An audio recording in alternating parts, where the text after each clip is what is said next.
En ek verstaan dat ek moet vanmôre met julle praat oor die heerlike hemel. Woef, wat 'n onderwerp. Ek bedoel, broer, het jy al ooit daaroor gedink, dat die dag van jou sterfdag, is jou verjaarsdag om in die hemel te wees? Ek bedoel, jy dink jy gaan dood, jy maak jou oë oop in die hemel.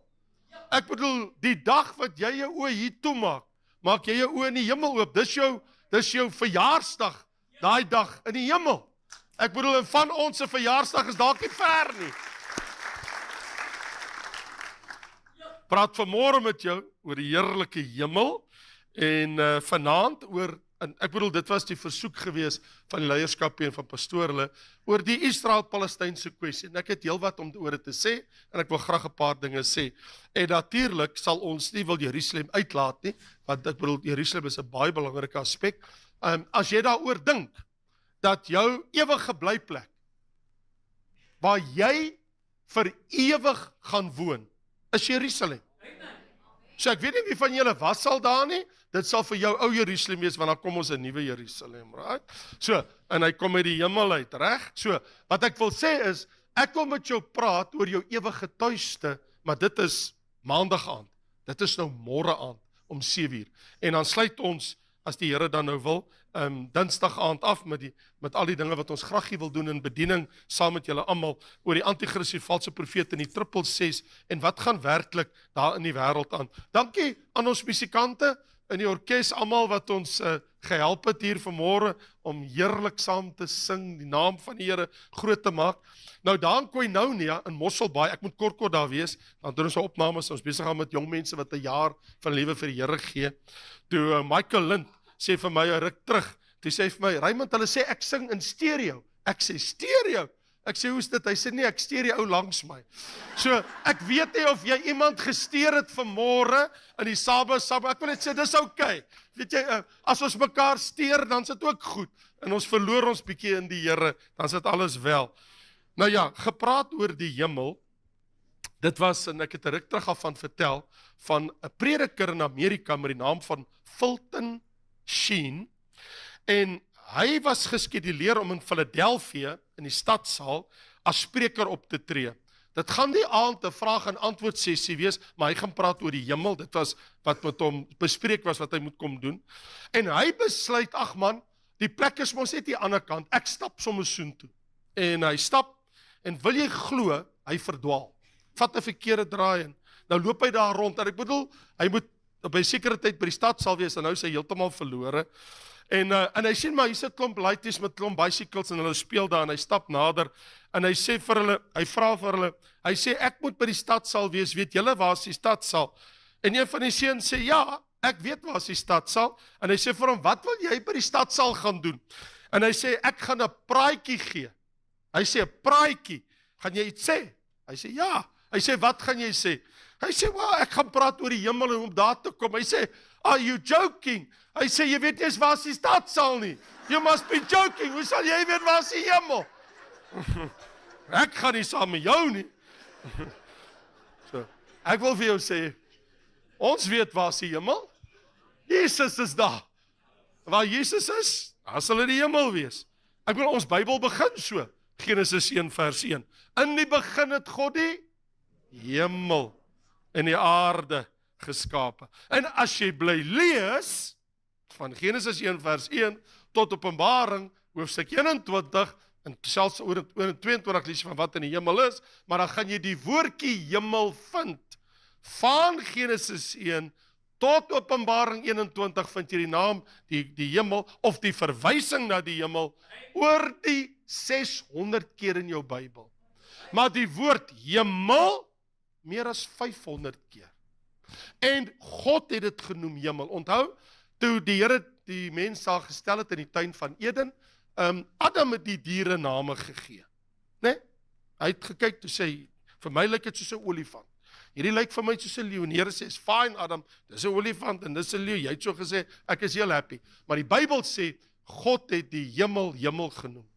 En hy het die aarde genoem, en die see genoem. So dit het God gesê. So God het gesê, as jy praat van my woonplek, praat jy van die hemel.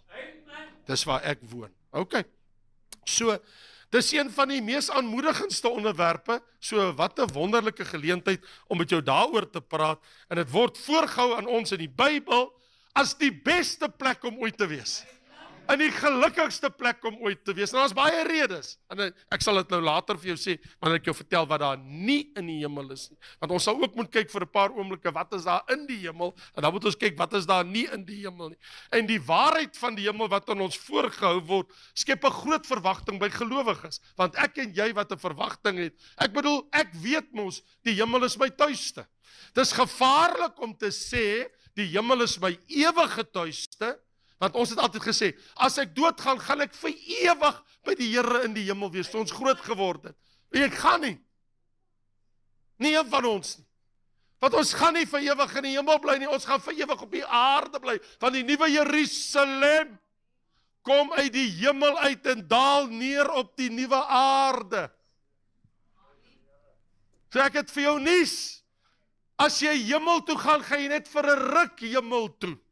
Maar in die nuwe Jerusalem wat in die hemel is, kom na die aarde toe. Die Bybel sê, en God kom op die aarde by ons woon, Openbaring 21 en 22, tot in alle ewigheid. So ek het vir jou nuus, jou vertrek hemel toe is vir 'n tyd lank.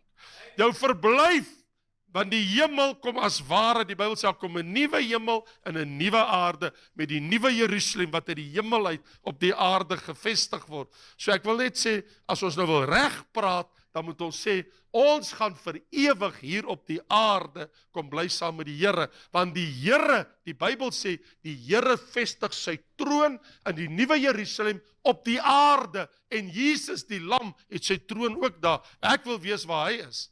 Ek wil weet waar Jesus is. As hy nie in die hemel gaan wees, vir gaan op die aarde wees, dan wil ek eerder hier wees. Right? Ons wil weet waar hy is. Hy is ons saligmaker en hy is ons verlosser. Maar wat my en jou betref, as ons kyk na onsself en ons dink wat ons hier op die aarde doen, het ek 'n paar dinge om te sê. Jy en ek is net bywoners. Jou tydjie einde toe is baie kort. Jy weet nie hoe ver is dit nie. Ek en jy het nie 'n idee van die dag van ons sterfte of die dag van die wegraping, want dit sal ons lewe hier beëindig. Daai kort streepie wat ons mos lees.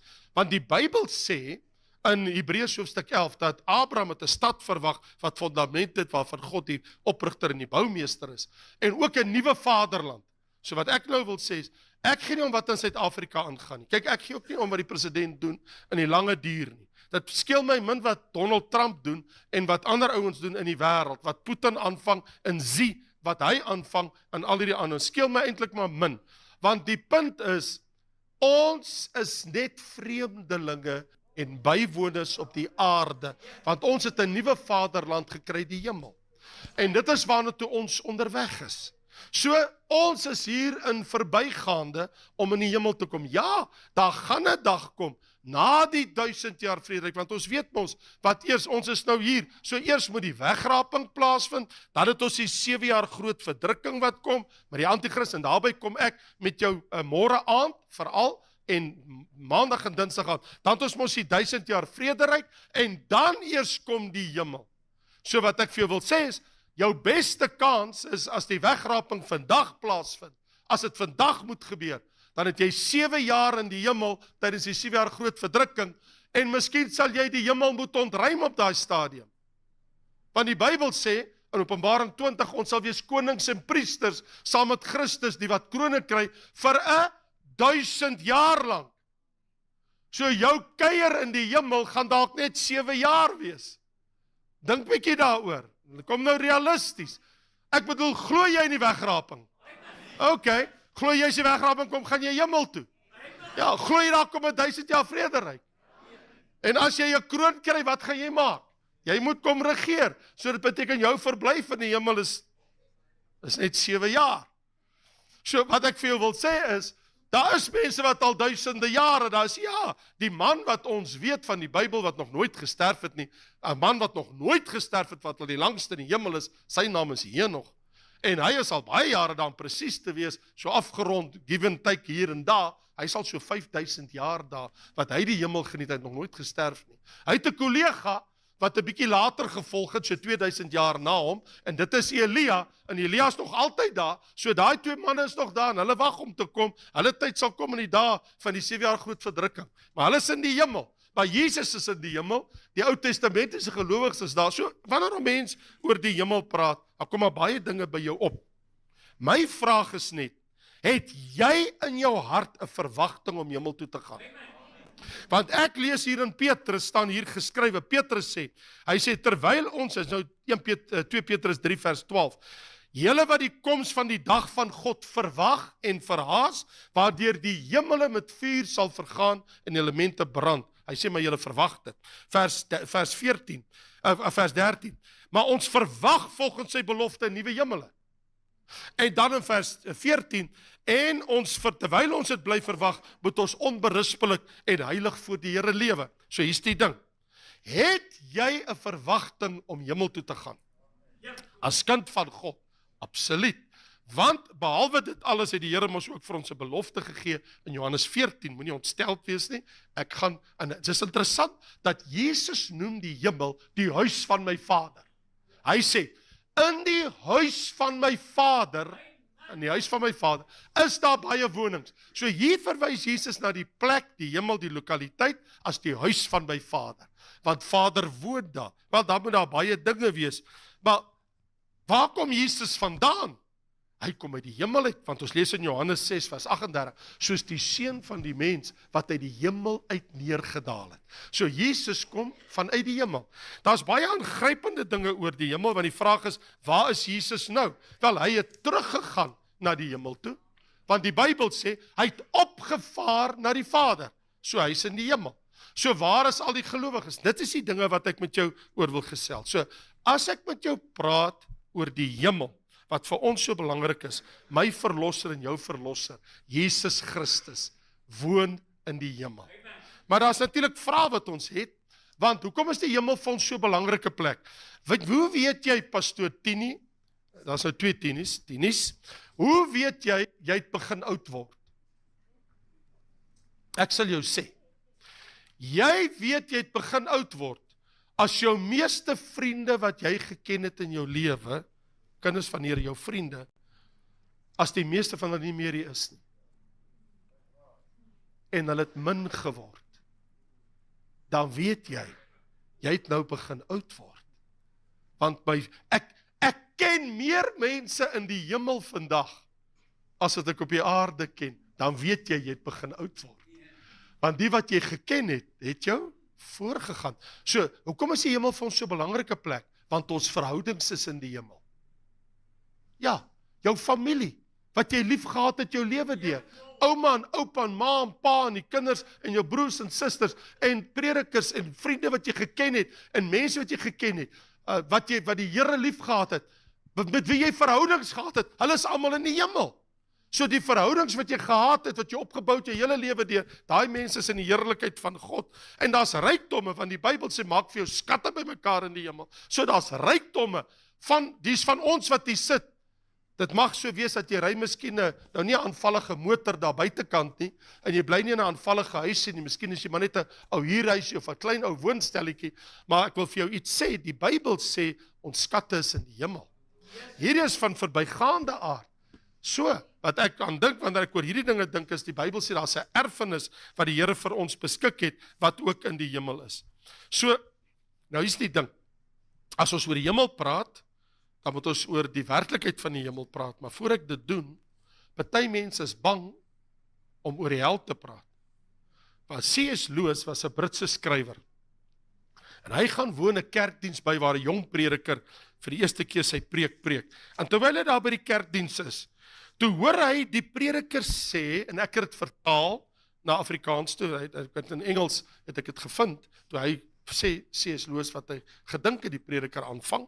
So die jong predikant preek, en hy sê, aan die einde van sy preek, en nou, my vriende, indien jy hierdie waarhede nie glo nie, oor die hemel, en oor die Here Jesus, en die kruisiging, en al hierdie goed, hy sê, mag dit vir jou groot eskatologiese nagevolge eendag inhou. En hy sluit sy preek af. En C.S. Lewis besluit, maar dis nie goed genoeg nie. En hy maak 'n afspraak en hy stap by hom in en hy sê, prediker, sê vir my, het jy bedoel toe jy gesê het, dit mag vir jou groot eskatologiese nagevolge eendag inhou, as jy nou die hemel gaan mis. Het jy daarby bedoel, dat jy's in gevaar van die hel, as jy nie hemel toe gaan nie? Hy sê, presies net dit. Hy sê nou, kom het jy dit nie gesê nie? Maar ek gaan dit nou sê. As jy die hemel mis, is die hel jou voorland. En myne. Daar is nie alternatief nie. Daar is nie 'n grys area nie. I need to tell you that. Jou eindbestemming is of in die hemel, en die Here besluit daarna wat hy met ons doen, hy skuif ons dan, en hy bring 'n nuwe hemel. Hier is my vraag, wat is die alternatief? Die ewige hel. So vriende, wie wil daaroor praat? Dis 'n realiteit. Wanneer ek oor die hemel dink, in die begin het God die hemel en die aarde geskape. Wanneer was dit? In die begin. Die begin. Wanneer was die begin? As die Bybel sê, in die begin het God die hemel geskaap, dan beteken dit God was voor die begin. In die begin het God, dan was hy ons voor die begin daar. Nou het ek 'n vraag. Waar het God gebly voordat hy hemel geskaap het? In die begin het God die hemel en so toe tyd begin. Die oomblik as jy dit doen, dan sal tyd, ruimtelikheid, hoogte en diepte. Dan het tyd begin. Maar voor dit, wat was daar? So, dit raak nou baie interessant, want dan beteken dit, God was voor die hemel. Wat was eerste? God of die hemel? Natuurlik God. So dan was daar nie 'n hemel nie. En hoe lank het God in die ewigheid geleef voordat hy die hemel gemaak het? Die Bybel sê in die begin het God. So daar was 'n oomblik in die verre verlede, ons noem dit die ewigheid, waar God iets gedoen het. En hy het besluit, hy gaan 'n hemel skape en 'n aarde en hemelwesens en aarde en mense en al die wesens op die aarde. So laat ons dit net vir mekaar sê. So in ander woorde, God het nie die hemel nodig nie. Hy het nie 'n behoefte aan die hemel nie. Hy het dan vir ewigheid afgeleef sonder dit. So God was voor die hemel. So dan beteken dit, hy het die hemel geskape tot sy heerlikheid en glorie. En dan beteken dit, hy het die aarde geskape vir sy heerlikheid en sy glorie. En dat God besluit het om mense te skape, is onherroepelik. Kom ek jou iets vertel. God kan die tyd van die hemel reverse. Hy gaan. Van die aarde ook. Kom ek herinner jou. Die Bybel sê in Hebreërs hoofstuk 12 nog eenmaal dat ek die hemel, maar ook die aarde bewe en ek sal 'n nuwe hemel en 'n nuwe aarde daar stel. Vir iets sê. Die hemel is nie ewig nie. Hy gaan ons nou vergaan. Ek bedoel, hier staan in 2 Petrus 3, wanneer die hemele en die aarde vergaan, so die hemel soos hy nou is, gaan tot niet. En dan word daar 'n Openbaring 21 vers 1, en ek het 'n nuwe hemel en 'n nuwe aarde gesien. So hier's my vraag. My vraag is, so gaan die huidige hemel vernietig word en kom maar 'n nuwe een? Ja, so die hemel is nie ewig nie, so God kan dit reverse. Die aarde, is die aarde soos ons nou ken ewig so? Nee, hy is nie. Die Bybel sê die aarde en die werke van die mense, alles gaan verbrand. Daar kom 'n nuwe aarde. So God kan 'n nuwe hemel skep, hy kan 'n nuwe aarde skep. Maar hy kan nie 'n nuwe jou skep nie. Maar niemand kan soos jy wees nie. Moet nou mooi luister. Daardie God, wat die hemel geskaap het en die aarde, hy het gesê, kom laat ons mense maak, na ons beeld en ons gelykenis, en ons laat hulle op die aarde woon, om te heers op die aarde. Luister hierna, dan beteken dit, God kan nooit ontken dat hy my en jou geskaap het, Want hy het ons ewige skepsele gemaak. Die hemel en die aarde kan verbygaan, maar jy nie. Jou gees is tot in ewigheid. Maar dan beteken dit ook, God kan nie die tyd terugdraai nie. As iets wat ek wil hê wat jy moet verstaan vandag oor jouself. You really need to understand it, en ek is besorg dat jy dit moet reg verstaan. You need to know it, sodat jy weet wat dit God met jou instoor. Luister hierna. Die dag toe God mense gemaak het, het God besluit om nooit in alle ewigheid God te wees sonder die mens.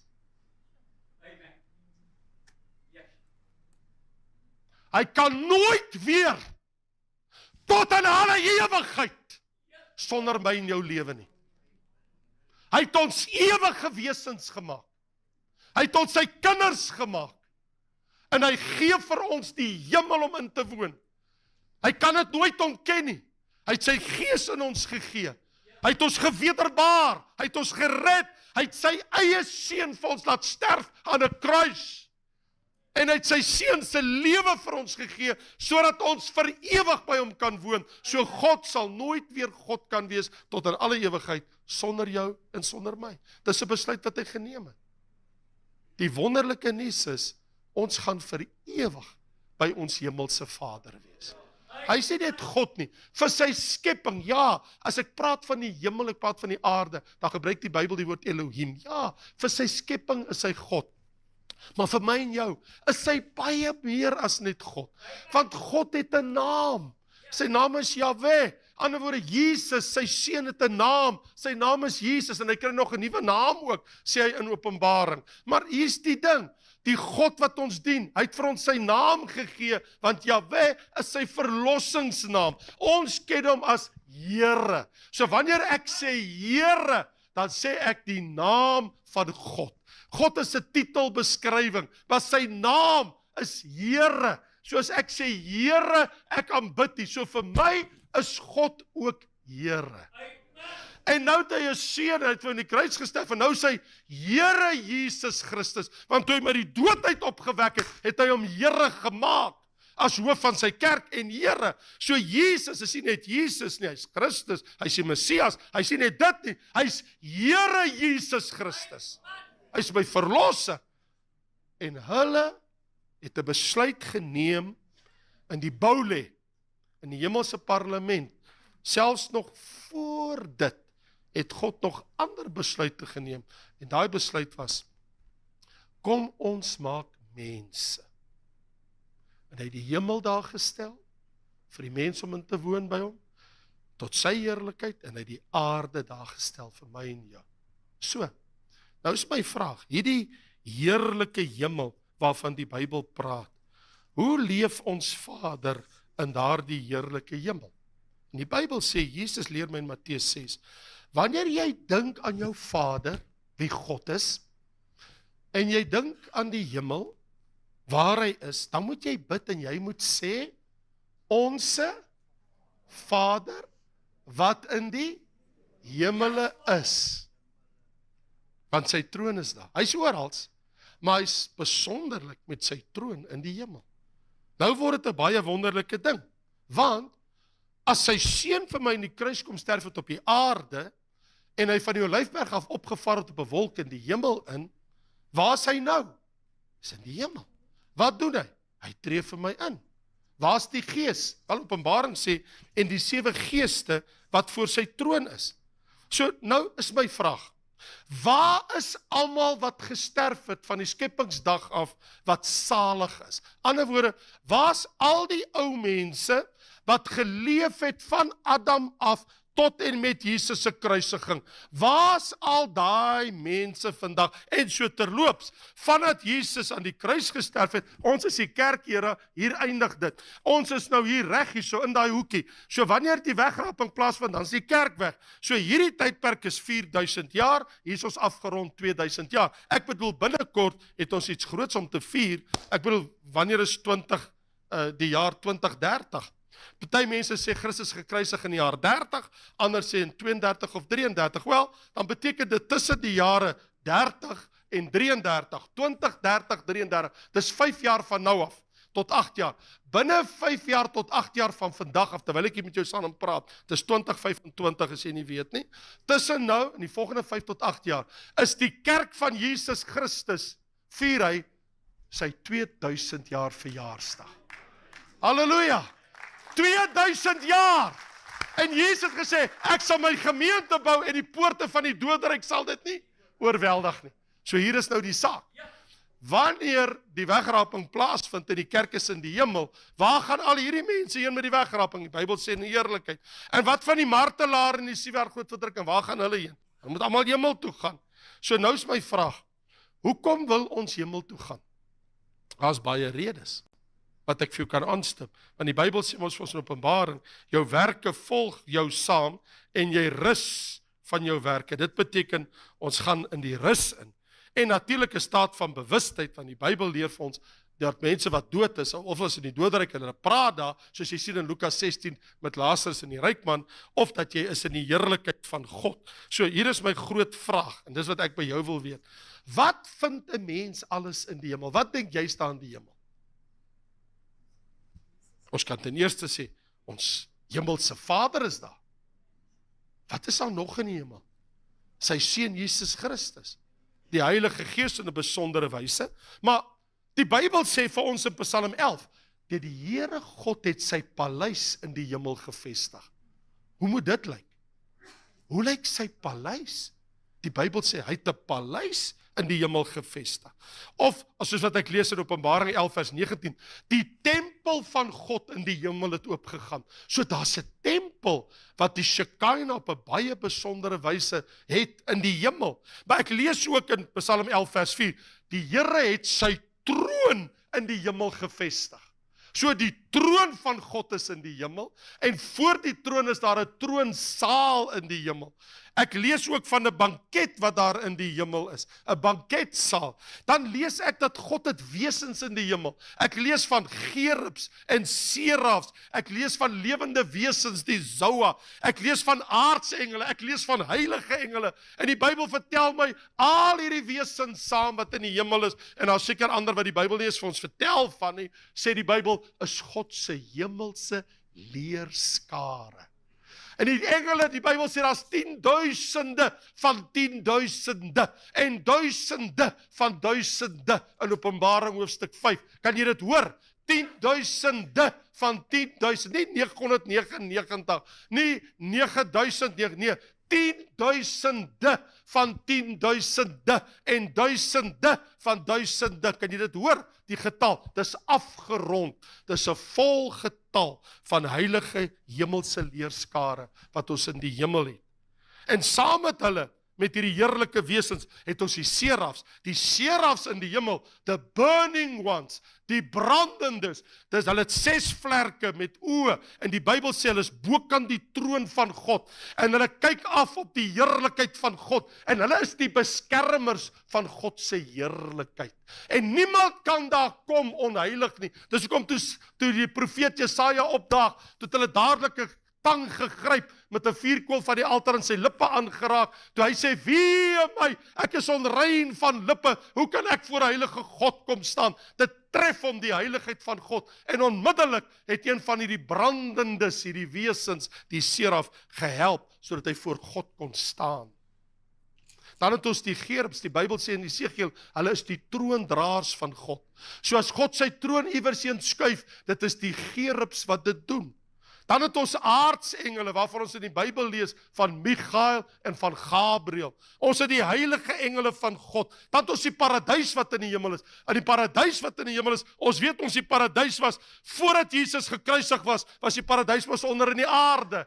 Want hy het ons gesê, 3 dae en 3 nagte, soos Jona in die buik van die aarde, en hy was daar, en hy het afgedaal, en die Bybel sê in 2 Korintiërs hoofstuk 12, ek weet van 'n man in die liggaam of buite nie, dat hy weggeruk is tot in die paradys, tot in die 3de hemel. So toe Jesus opstaan uit die doodheid, het hy al hierdie mense weggeneem. So vandag, almal wat dood is, wat verloor is, van Adam af tot nou toe, hulle is nog steeds hier onder in die aarde, in 'n plek van pyniging.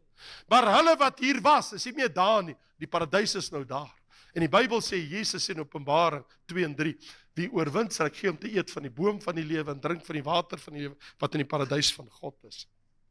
So ek en jy weet, ons is op pad na die paradys toe. So dis korrek. As jy vir my vra, waar is my geliefdes? Sê ek is in die paradys. Waar is dit? Dis in die derde hemel. Dis die hoogste hemel, né? Want ons het mos ook die engele hemel, die gevalle engele wêreld. Tussen die hoogste hemel en die aarde is die baie keer groot gevegte. Jy moet is in Daniël 10, né? Sal jy sien al hierdie groot gevegte. Ons lees mos van ons stryd is teen die engele en die owerhede magte in die lug. So ons het die wolke hemel, die voëls van die hemel vlieg hier. So as ek hier buitekant gaan staan en kyk op, dan sê ek, kyk hoe mooi lyk die hemel ruim nou. Kyk hoe mooi blyk die blou lig. Jy kyk op, die Bybel sê die voëls vlieg teen die uitspansel van die hemel. Maar dan het ons hier, waar dit Satan met sy gevallenheid, die Lucifer uit die hemel uitgewerp is, dat ons hierdie engele, en baie keer, wanneer mense hier bid, dan kom hulle en hulle interfereer, om te keer dat antwoord ons bereik. Onthou julle met Daniël, toe hy op 21 dae vas en bid en roep, en toe kom die engel, hy sê, van die dag af wat jy gebid het daar 'n woord van die troonkamer uitgegaan. Hy sê, maar ek het so oorlog gehad. Hy sê, ek het 21 dae lank geveg. Hy sê, en ek moes Michael se hulp inroep, julle engel. Nou, Michael is die hoofengel oor die volk Israel. Hy sê, ek moes Michael se hulp inroep, dat ek by jou kan kom. So Michael moes gekom het uit die hemel uit, om hom te kom help met die oorlog, sodat hy net kan deurkom om die boodskap te neem. So, partykeer dink jy, die Here het my nie gehoor nie. Jy weet nie wat gaan in die geesteswêreld agter jou gaan nie. Los dit vir die Here. Bid jy net, en los die res vir God uit. So wanneer ek kyk na die hemel, die heerlike hemel, dan sien ek die Godstad en die geluksaliges. Die Ou Testament, want ons lees ons in Hebreërs, hoofstuk 12, die geeste van die volmaakte regverdiges. So al hierdie Ou Testamentiese heiliges, al die mense wat geleef het voor die kruis, hulle het nie in Christus gesterf nie. Hulle het ons deur die offerstelsel gekom, maar al hierdie mense, die Bybel noem hulle die geeste van die volmaakte regverdiges. En die gemeente van eersgeborenes, van die kerk, van die Nuwe Testament, ons wat deur die bloed van Jesus gewas is. En daar's 'n rede as jy wonder, hoekom kon mense in die ou tyd nooit hemel toe gegaan het, toe hulle dood is? Jy al ooit gewonder, hoekom het almal wat gesterf het van Adam af tot op Christus, hoekom het nooit een van hulle hemel toe gegaan nie? Hoekom moes hulle wag? Wel, ek sê jou vertel hoekom, want Hebreërs hoofstuk 10 sê vir ons, Hebreërs 10 sê, dat die bloed van stiere en bokke het net sonde bedek. Hulle sondes was bedek. Hy sê, maar die bloed van Christus het ons sondes weggeneem. So toe Jesus gesterf vir die lam van God, toe is die prys betaal. So al daai sondes is nou nie net bedek nie, maar dit is weggeneem. En toe hulle sondes weggeneem is, toe kon hy die paradys na die hemel toe neem. En ons wat in die Nuwe Testament is, van die kruis af, ons sondes is vergewe deur die kosbare bloed van Christus. Wat beteken as ons sterwe, gaan ek en jy in die heerlikheid van God. As jy jou oë hier toemaak, maak jy die volgende oomblik jou oë in die hemel oop. Dit is wat die Bybel vir ons sê. En dit is ook interessant, dat toe Lazarus sterf, toe het die engele gekom en hom kom haal. Dit is interessant, pastoor, dat die Bybel sê nie die engel nie. Die Bybel sê die engel het hom kom haal. Die Here stuur sommer 'n hele crowd van hulle, wat die gelowiges kom haal, né? Ek het al baie keer by 'n sterfbed van mense, as ek staan, wat gebeur maar met ons in die bediening, dan is ons by iemand se sterfbed, en dan sal jy sien, die pastoor steek sy hand op, en hy kyk aan die hoek van die vertrek, en dan steek hy sy hande so uit, en dan blaas hy sy asem uit. Soms het ons gehoor al, ek was al by 'n sterfbed, wat hy sê, daar's hulle, daar kom hulle kom my haal, ek sien hulle, en dan steek hy so sy hand op die bed, steek hy so op, en dan gaan hy so af, en hy blaas sy asem uit. Dan trek jy gordyn al oop. En hy sien in die heerlikheid van God. Hulle kom om my te kom haal. As jy wonder wat is in die hemel, daar's musiek, soos wat ons vandag hier gehoor het. Daar's siters, siters is mos snaarinstrumente, né? Basuine, en daar word lofliedere gesing, so ons in die boek Openbaring. Maar daar's ook interessante dinge. Onthou julle toe Elia en Elisa van mekaar geskei het? Hoe het hulle twee nou weer van mekaar geskei? Wie van julle kan onthou? Wat het gebeur? Wat sê die Bybel? Waans van vuur, chariots of fire, en perde van vuur. Waar kom hulle vandaan? Uit die hemel uit. So in die hemel is daar chariots, waans van vuur, en perde van vuur. En ons lees ook in Sagaria van hulle, bruin vos en swart perde, verskillende kleure. Wel, hier's my vraag vir jou. Wat lees ons nou weer in Openbaring 19 vers 11? Hy sê, en ek het die hemele geopend gesien, ek het hom gesien wat sit op 'n wit perd. So Jesus het sy eie wit perd. Kan jy dink hoe lyk daai perd in die heerlikheid van God? Nou as daar perde in die hemel is, dan moet daar mos ander diere ook in die hemel wees. En dan lees ek in die Bybel van Openbaring 11, die verbondsark is in die hemel, die altaar en die wierookbak is in die hemel. Ek lees in Openbaring 6, dat toe die martelare in die sewer groot verdrukking aankom, toe word hulle met wit klere bekleed. So hier's my vraag aan jou, as jy nou sterwe, en jy kom in die hemel aan, kom jy naakte aan, of kom jy gekleed aan? Asseblief nie. Nee, die Bybel sê, dat hulle wat gesterf het, ontvang wit klere. So die Here klee jou, in die Bybel, ons lees ons Openbaring 19, en dat die bruid van Christus is geklee met wit klere, wat die dade van die regverdige, van die heiliges is. Maar jy kan nie 'n verheerlikte liggaam hê nie, want die opstanding het nog nie plaasgevind van die einde van tyd voor dit nie. In ander woorde, die opstanding kan mos eers plaasvind met die wegraping. So my vraag is, al hierdie mense wat reeds gesterf het, wat hemel toe gegaan het, wat in die hemel is, ons praat van 6000 jaar. Al daai gelowiges, biljoene mense, né? Daai biljoene mense, wat se liggaam het hulle nou in die hemel? Die Bybel sê in 1 Korintiërs 15, ons het aardse liggame en daar's hemelse liggame. En soos ons die aardse gedra het, sal ons die hemelse dra. En dan is daar verheerlikte liggame. En die Bybel sê, hulle kan nie 'n verheerlikte liggaam nou hê nie. Die rede is, hulle moet wag vir ons, sodat ons almal saam 'n verheerlikte liggaam kry. Want onthou, wanneer die wegraping plaasvind, dan sê die Bybel, dan die wat in Christus gesterf het, sal eerste opstaan. So dan moet die grafte oopgaan. Wat beteken hulle kry nou eers hulle verheerlikte liggaam. So mense wat gesterf het, het hemelse liggame, maar nog nie verheerlikte liggame. Hulle moet wag, want die Bybel sê ons gaan dit eers almal met die eerste opstanding ontvang, ons almal ons verheerlikte liggame. Dan is daar krone in die hemel. Wie van ons gaan krone kry?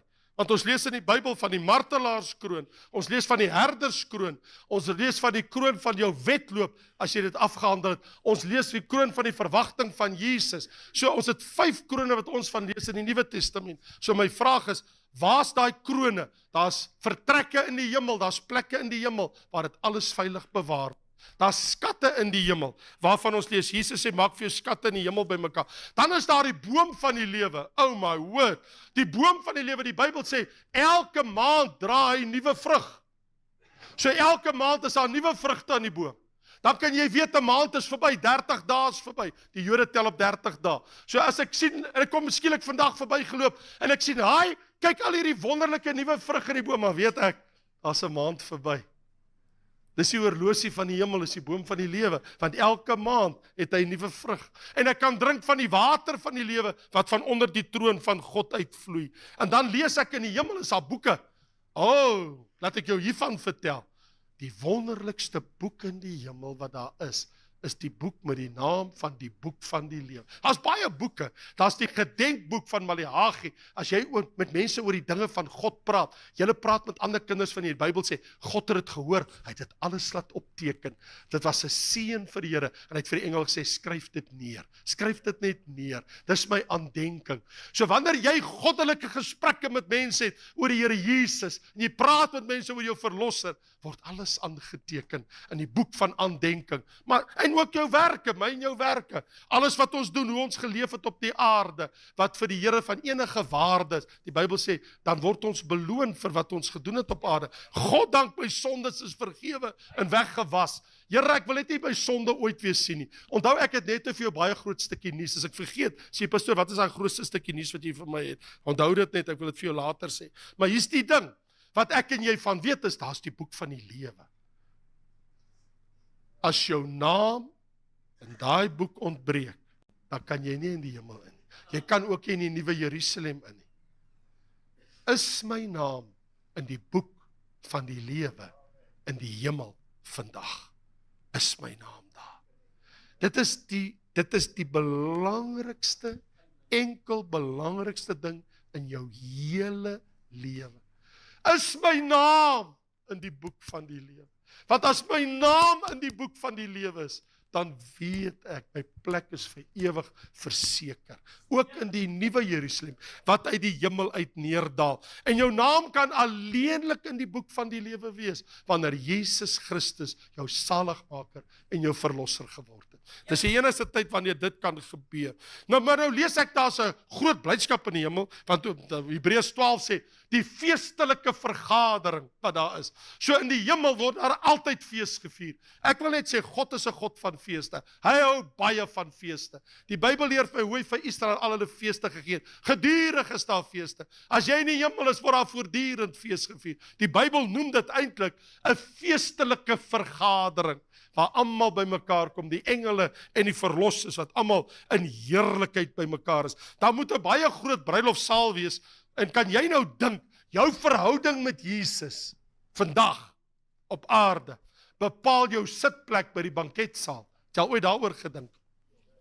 Kyk, ek en jy weet, nee, as iemand trou, dan is dit mos so lekker as jy naby die hooftafel is, nee. Want dan kan jy alles sien, jy kan alles hoor, en jy kan alles ervaar daar. Maar as jy daar ver weg is, dan is dit nou veel moeilik om baie keer te hoor wat hulle sê, en te sien wat hulle alles daar doen, en wat gebeur daar so. Al die Bybel sê, dat ons word uitgenooi, salig is hulle wat genooi is, maar ons uit ons eie reg het 'n plek in die bruilofsaal. My vraag is, waar is my plek daar? En ek weet, party mense sal sê, wel ek gee nie om solank ek net daar kan wees. En ek weet, daar's party ons wat, hy dink, ag, van die hemel gepraat, as ek net dit kan regkry, dat ek net daar kan inval by die poort, al klap die deur agter my toe, dat ek net kan sê, Here, dankie, ek het dit gemaak.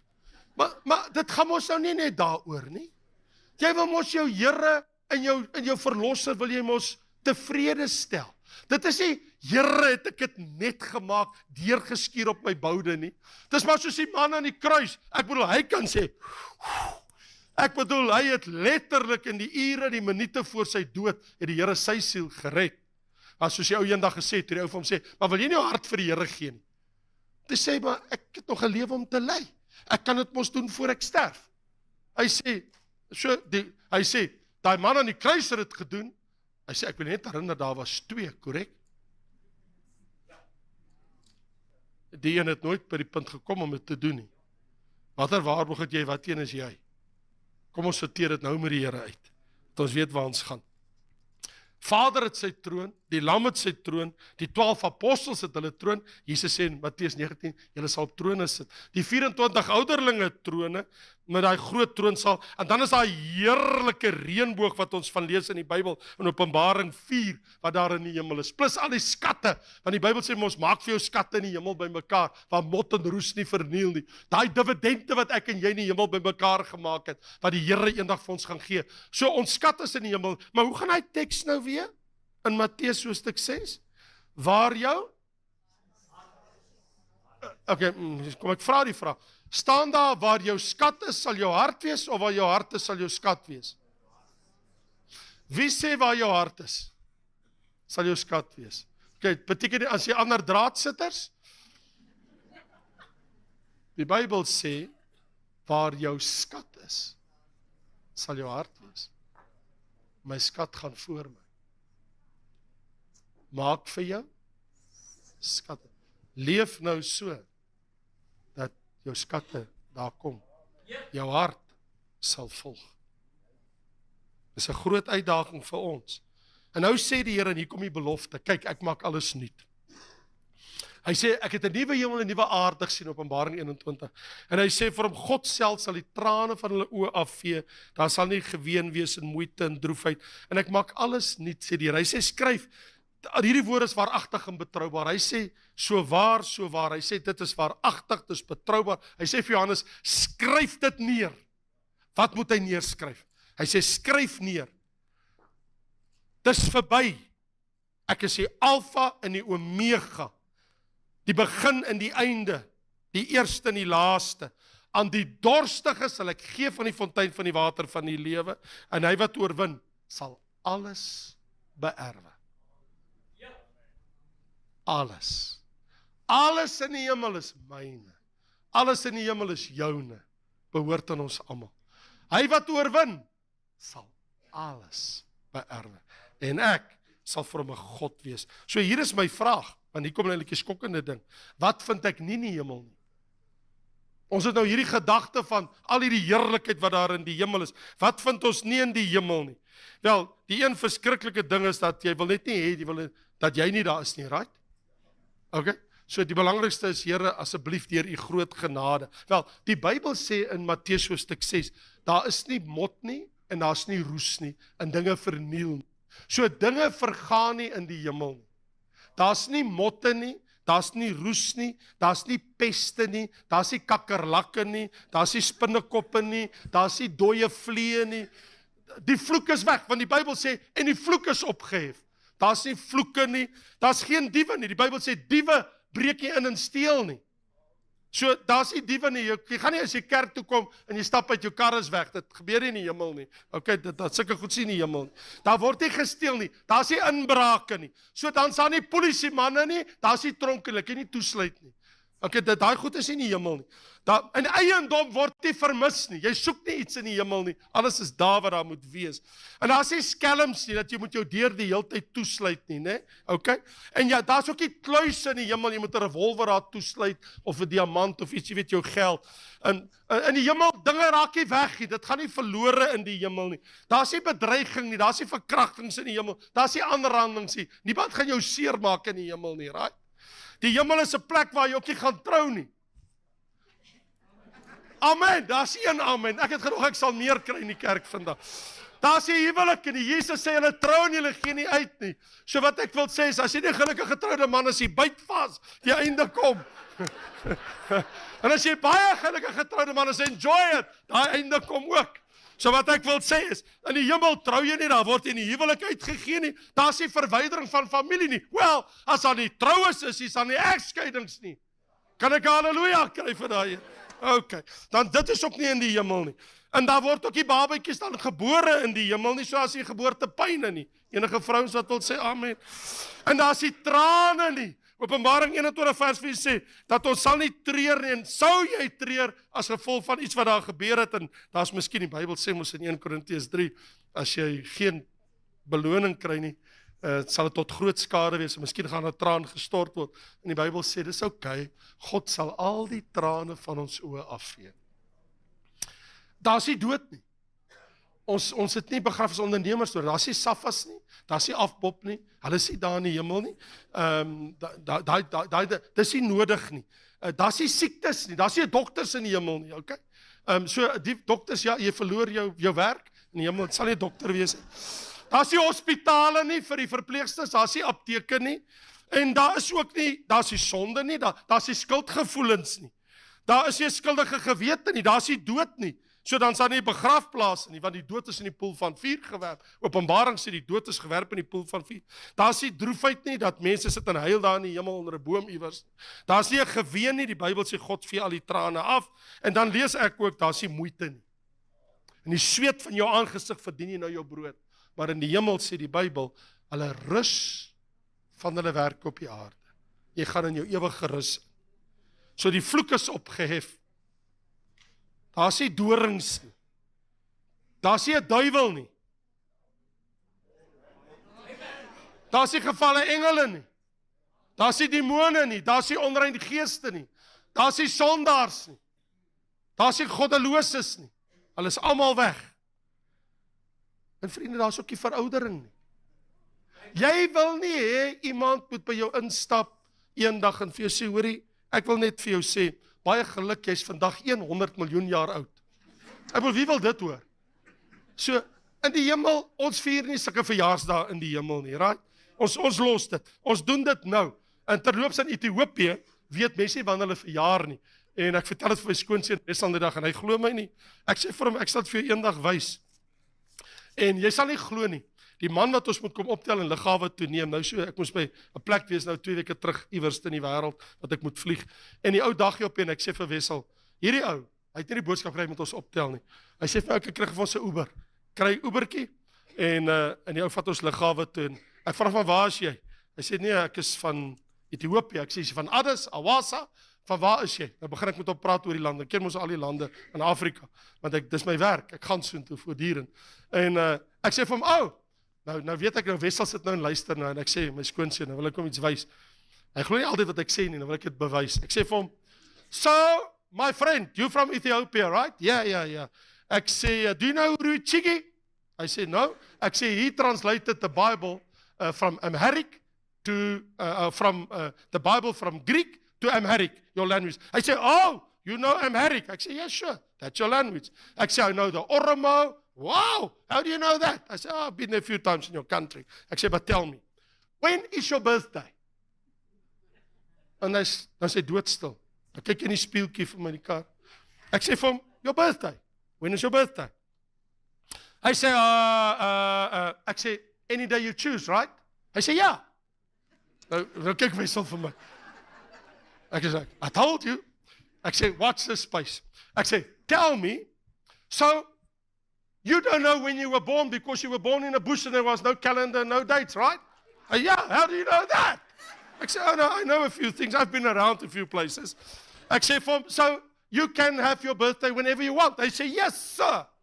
Ek sê, so when the new year comes, you decide, I'm going to have my birthday in May, or I'm going to have it in July. I say, that's exactly how it works in Ethiopia. Cool. Nou wil ek vir jou sê, in die hemel, het ons nie meer sulke dinge nie. Daar's nie, die Bybel sê, die aardse dinge soos ons dit ken, het verbygegaan. Jy verstaan? Dit is, as ons maar net weet, die Bybel sê die oog het nie gesien, die oor het nie gehoor hart, wat God bereid vir hulle wat hom lief het. In ander woorde, ons weet nog niks, na alles wat ek vir jou sê. Maar ek wil sê, die wonderlike ding is, geen versoeker, geen duiwel, geen sonde, geen siele vyand, geen geestelike stryd meer nie, geen bose geeste en verleiding nie, en om te dink, daar is geen sondaars daar. Dit laat my nou dink, so daarvan gepraat, oor die pastoor se seun wat 'n droom gehad het. En hy sê die oggend, toe sy pa by hom kom in die kamer, hy sê, papa, ek het gisteraand 'n droom gehad. Hy sê, en ek het van die hemel gedroom. En hy sê, regtig, my kind, wat het jy gedroom? Hy sê, papa, ek droom daar's 'n lang leer wat van die aarde tot in die hemel reik. Hy sê, soos Jakob se droom wat ons in die Bybel lees, hy sê, net so papa, van daai leer wat ons so in die Bybel lees van Jakob se droom, 'n leer wat tot in die hemel reik. Hy sê, maar papa, die leer, ons kan teen die leer opklim, en pa is voor my, ek is agter pa. Maar elke trappie wat ons klim, moet ons eers met kruit. Papa weet, soos die juffrou skryf daar in die klas, met die swart bord, met die kruit. Hy sê, papa, nou skryf pa 'n sonde neer, dan klim pa op die trappie, dan skryf pa nog 'n sonde. Hy sê, en daar gaan papa, papa skryf papa se sondes, en daar, dis die pastoor, right? En daar gaan papa, en hy klim leer. Hy sê, en ek kyk so, en ek sien maar, hier's nog kruit in die boks, en ek gryp, en ek skryf. Hy sê, papa, en hier's ek en papa in die gat, ons pa is voor en ek is agter. Hy sê, en ek skryf, en pa skryf. Hy sê, die volgende oomblik voel ek dit te hou, en hier kom pa af, en pa klim oor my skouers, boer, my pa gaan af. Hy sê, en ek sê, pa, waar gaan pa nou heen? Hy sê, ek soek nog kruit.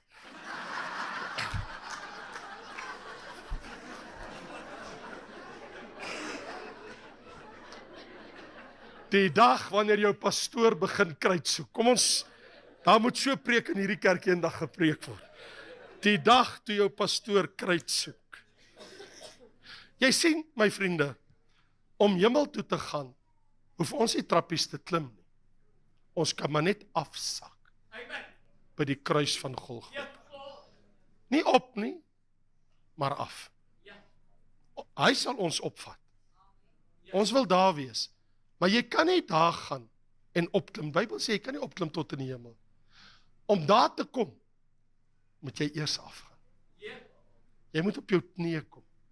Jy moet hier, by Golgotha se heuwel, by die man wat opgestaan het, wat toe daar in die kruis gehang het, jy moet daar kom. Jy kan nie in die hemel kom, as jy nie eers op jou knieë was, voor die voet van die kruis. Die pad na die hemel gaan deur die kruis. Want die man van die kruis het opgevaar na die hemel. So, om by hom te kom, moet ek hom volg. Om hom te volg, sê hy, as jy my volg, moet jy jou kruis opneem. Nou, ja, ons spreek dit vir gelowiges wat alles deur die lewe gaan. Maar tegnies gesproke, moet dit alles begin by die voet van die kruis. Dit kan nie op 'n ander plek begin nie. Jou reis na die hemel het nog nooit begin. En jy's nie op pad na die hemel, as jy nie by die voet van die kruis was. Ek moet dit vandag vir jou sê. Ek is al 46 jaar, Augustus maand wat nou kom, nou Augustus, is ek 46 jaar, dis nou my maand, Mei, Junie, Julie, Augustus. Augustus maand, oor 3 maande van nou af, stap ek al die pad vandat ek daar was by die kruis, na die hemel. Verstaan jy? Dis waar dit begin het. As jy nie by die voet van die kruis was, het jou reis na die hemel nog nie eens begin nie. It's scary. Want beteken dit die moontlikheid bestaan dat my reis dalk nooit begin? Absoluut. Absoluut. Jy sien, mense gaan die hemel toe nie, want hulle het nooit die reis begin nie. En hier is die skokkendste van alles. Ek lees in die eerste hoofstuk van my Bybel, in die begin het God die hemel geskape, en ek lees in die laaste hoofstuk van die Bybel, en die Gees en die bruid sê, kom laat hom wat hoor, sê kom laat hom wat hoor, sê kom laat hom wat dors het, kom laat hom wat wil die water van die lewe neem, verniet. So die laaste uitnodiging in die Bybel, die heel laaste uitnodiging, kom kry dit verniet. Kom haal het. Dis 'n uitnodiging. Kan jy dit glo? Om hemel toe te gaan, is 'n uitnodiging. Jesus het die prys betaal vir ons sondes. Dis betaal. Die prys is klaar. Al wat ons moet doen, ons moet dit aanvaar. En al wat ek het kan aanvaar, as die Bybel sê, as jy met jou hart glo, met jou mond bely. So jy moet glo en jy moet bely. Dan kan jy gered word. So ek vra nie, klim jy nou trappies en skryf jy jou sondes af? Ja, dis geldig vir kinders van die Here wat op pad hemel toe is. Ek wil nie met my bagasie daar aankom nie. Ek het gesê ek het vir jou 'n stukkie goeie nuus voor ek afsluit. Ek gaan dit nou met jou deel en terwyl ek afsluit. Weet jy dat daar's 'n teks in Jesaja 65 waar die Here sê, Jesaja praat in Jesaja 65 en 66 ook oor die nuwe hemel wat gaan kom en die nuwe aarde. Maar in hoofstuk 65 sê hy iets wat verbuisterend is oor die hemel, oor die ewigheid. Hy sê, God sê, ek skep 'n nuwe hemel en 'n nuwe aarde. En wanneer ek dit geskep het, sal aan die vorige dinge nooit weer gedink word, en dit sal nooit weer in die hart van die mens opkom. Jy moet verstaan wat ek nou sê. Weet jy wat gaan die Here doen? Hy is so lief vir jou en vir my. Hy wil nie hê ons moet die ewigheid deurbring met gewetenswrogings. Hoe ek so aangejaag het toe ek hier op die aarde was. Wat ek deurgemaak het en in my bose dae voor ek die Here geken het en selfs vandat ek die Here geken het my sondes. Die Bybel sê die Here gaan ons hard drive forward. Die sonde van hierdie wêreld wat aan ons gekleef het, sal alles vergete wees tot in alle ewigheid. Daar sal 'n dag in die ewigheid kom dat jy nie eens sal onthou van die goed wat jy aangejaag het nie. God sê, ek sal alles verwyder. Ons is nog nie daar nie. So jy sit miskien nie met skuldgevoelens en jy het stryd en jy beklei in jouself en die duiwel veroordeel en beskuldig jou oor baie dinge. Ek wil vir jou sê, die hemel is 'n werklikheid. Wanneer jy oë toemaak as kind van God, kan jy maar sê, is jou verjaarsdag in die hemel, you're gonna be there. Maar ek wil vir jou sê, jy kan nie jou reis begin, as jy nie eers by die voet van die kruis was. So is hier iemand wat hier sit, wat sê, Here, ek het nooit daaraan gedink nie, en ek moet vandag sekerheid oor hierdie saak kry. Dan moet ons dit nie laat verby. Verstaan jy wat ek sê? Want onthou, as jy nog nie daai reis begin het nie, is daar 'n probleem. Wie wat is die probleem? Die probleem is, waar Jesus in Matteus 7 sê, gaan in deur die nou poort, want breed is die poort en wyd is die pad wat na die verderf lei, maar die poort en die pad wat na die hemel lei is smal. Jy kan net daarin gaan deur wedergeboorte. Jy kan net daarin gaan as jy jou bekeer tot God en jou sondes bely het, dan begin jou reis. En nou, ek weet, jy kan miskien sê, ja, maar ek kom miskien op 72 tot bekering, my hele lewe is opgemors, en wat nou? Moet nie daaroor worry nie. Daar's 'n boodskap, ek dink dit het verlede Sondag aand uitgaan, of het gaan, ja, verlede Sondag aand, toe ek gepraat oor die talente, en oor die ponde, en die penning. Gaan kyk 'n bietjie daar, dan luister met op YouTube na dit, en dan sê jy dit nou sien. Wat ek vir jou wil sê is, het jou reis begin? As dit begin het, baie geluk. Ons sal mekaar in die hemel ontmoet. Dan stap ons die pad saam, ek en jy, vir die Here, terwyl ons kan. Is die mense wat hier sit, wat sê, Here, miskien is ek nog nie daar nie, en ek wil dit nie mis. Wat jy sien, jy het gehoor, wat het C.S. Lewis vir die man gesê. Hoekom het jy dan nie gesê nie? Of sê, ek gaan dit nou sê. Jou alternatief is 'n ewigheid saam met Satan, met Lucifer in die poel van vuur. Jy is of saam met Christus, of jy is saam met Satan. I don't want to be there. Kom ons bid saam. Dierbare Here, wat sal ons oor al hierdie dinge sê? Dat U het vir ons alles betaal. Die Bybel sê, die hemel is God se woonplek en sy troon het hy in die hemel gevestig en sy paleis. Dat God die hemel geskaap het in die begin, dat hy 'n nuwe hemel daar gaan stel en 'n nuwe aarde met die nuwe Jerusalem wat uit die hemel uit neerdaal. Wat 'n heerlikheid, die Godstad wat vir ons wag. Dankie Here dat jare gelede U my so genadig was, dat my reis kon begin het as 'n jong man. Here, hier sit ons vanmôre, en elkeen van ons dink na oor sy lewe. En die een groot vraag wat ons almal mee worstel is, daardie boek, die een met die naam van die boek van die lewe, is my naam daar? Of ontbreek dit? Here, my begeerte is, dat my naam vir ewig verseël sal wees, in daai boek met die bloed van Jesus. Met die naam van Jesus daaroor geskrywe wat sê, hierdie man is vergewe, deur God se genade. Vader, ek bid U, as hier iemand hier sit, wat die reis nog nie begin het, dat vandag die reis begin. Op hulle knieë by U.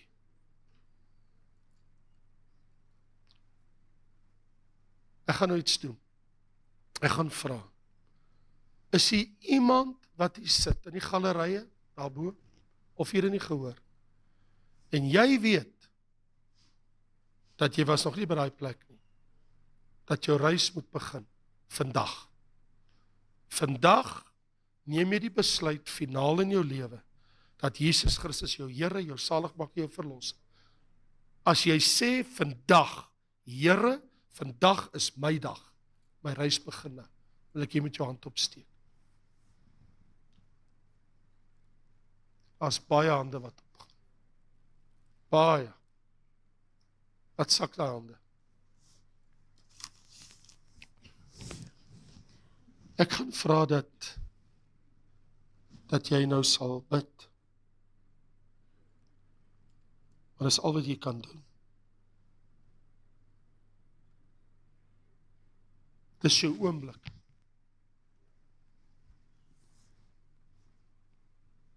Dis jou geleentheid. Twyfel jy net oor jou saligheid? Of is dit omdat jy sê, vandag is my dag? As dit so is, dan wil ek julle moet saam met my bid, almal wat julle hande opgesteek het, en dan van julle wat in die gehoor is om hulle aan te moedig, jy is welkom as jy wil saam bid, maar terwille van hulle, wil ek dit bid. Ek wil jy moet agter my aanbid. Vader, in die naam van Jesus, ek kom na U toe net soos ek is. Ek kom nie met verskonings nie. Ek kom met my sondes. Ek lê dit voor die voet van die kruis. En ek vra met berou, vergewe my sondes. In die naam van Jesus Christus van Nasaret. Die een wat aan die kruis vir my sondes gesterf het. Wat sy bloed vir my gestort het. Ek dank U, Here.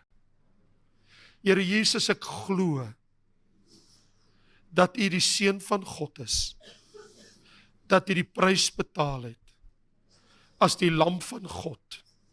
En U het gesê, as ek my sonde bely, U is getrou en regverdig om te vergewe.